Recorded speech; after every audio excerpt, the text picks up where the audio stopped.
Seorang guru memberikan tugas kepada siswanya untuk menuliskan 7 keajaiban dunia. Malamnya sang guru memeriksa tugas itu. Sebagian besar siswa menulis demikian. 7 keajaiban dunia. 1. Piramida di Mesir. 2. Taj Mahal di India. 3. Tembok besar di Cina. 4. Menara Pisa di Italia. 5. Kuil Angkor di Kamboja. 6. Menara Eiffel di Prancis. 7. Candi Borobudur di Indonesia. Lembar demi lembar memuat hal yang hampir sama.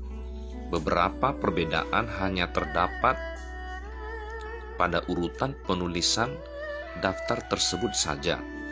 Tapi guru itu terus memeriksa sampai lembar yang paling akhir.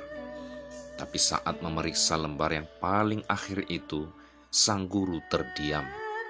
Lembar terakhir itu milik si gadis kecil pendiam di kelasnya. Isinya seperti ini: 7 keajaiban dunia. 1. Bisa melihat. 2. Bisa mendengar. 3. Bisa menyentuh. 4. Bisa disayangi. 5. Bisa merasakan. 6. Bisa tertawa. Dan 7. Bisa mencintai. Setelah duduk diam beberapa saat, sang guru menutup lembaran tugas siswanya, kemudian menundukkan kepalanya berdoa, mengucap syukur untuk gadis kecil pendiam di kelasnya yang telah mengajarkannya sebuah pelajaran hebat, yaitu tidak perlu mencari sampai ke ujung bumi untuk menemukan keajaiban. Keajaiban itu ada di sekeliling kita untuk kita miliki dan tak lupa untuk kita syukuri. Apa yang kita cari dalam hidup ini? Kita hidup di kebun, kita merindukan kota. Kita hidup di kota, merindukan kebun. Kalau kemarau, kita tanya kapan hujan. Di musim hujan, kita tanya kapan kemarau. Diam di rumah, inginnya pergi. Setelah pergi, inginnya pulang ke rumah. Waktu tenang, cari keramaian. Waktu ramai, cari ketenangan. Ketika masih lajang, mengeluh, ingin nikah. Sudah berkeluarga, mengeluh belum punya anak. Setelah punya anak, mengeluh betapa beratnya biaya hidup dan pendidikan. Ternyata sesuatu itu tampak indah karena belum kita miliki.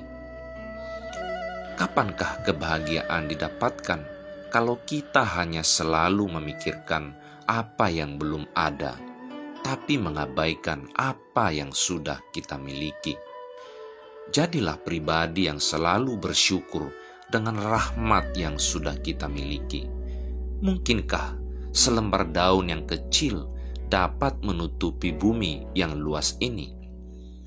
Menutupi telapak tangan saja sulit. Tapi kalau daun kecil ini menempel di mata kita, maka tertutuplah bumi dengan daun. Begitu juga bila hati ditutupi pikiran buruk sekecil apapun, maka kita akan melihat keburukan di mana-mana. Bumi ini pun akan tampak buruk. Jangan menutup mata kita, walaupun hanya dengan daun yang kecil. Jangan menutup hati kita dengan sebuah pikiran buruk, walau cuma seujung kuku. Syukurilah apa yang sudah kita miliki sebagai modal untuk memuliakannya. Karena hidup adalah waktu yang dipinjamkan dan harta adalah berkat yang dipercayakan. Dan semua itu kelak akan dimintai pertanggungjawabannya. Jadi, bersyukurlah atas nafas yang masih kita miliki. Bersyukurlah atas keluarga yang kita miliki. Bersyukurlah atas pekerjaan yang kita miliki. Bersyukur dan selalu bersyukur di dalam segala hal.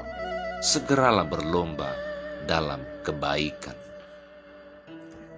Disitulah terletak kebahagiaan.